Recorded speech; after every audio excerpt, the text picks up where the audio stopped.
একদিন একটা মেয়ে বাজারে রাস্তা দিয়ে যাচ্ছিল, তখন হঠাৎ করে দেখলো বিভিন্ন ধরনের ফল রাখা, তো একটা ফল ধরতে লাগলো, তারপরে রেখে দিল। তারপরে সেলসম্যান আর মালিকটা দেখতে লাগলো। তারপর সেলসম্যান বেরিয়ে এসে বললো, কী চাই? মেয়েটা বললো, কিছু লাগে না।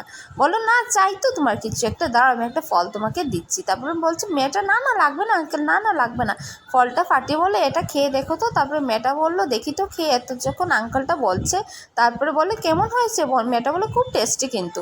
তারপরে একটা ছুরি নিয়ে তারপরে আম একটাকে নিয়ে কেটে, তারপরে আমটাকে সুন্দর করে কেটে বললো, এই আমটা নাও, নিয়ে খেয়ে দেখো, খুব টেস্টি। তারপরে আমটা খেয়ে দেখলো, হ্যাঁ আঙ্কেল ভীষণ টেস্টি আছে।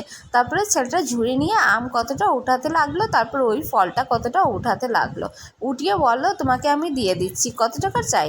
তারপর মেয়েটার মা বিপদে বললো, আমার কাছে তো টাকা নেই আঙ্কেল, আমি চলে যাচ্ছি।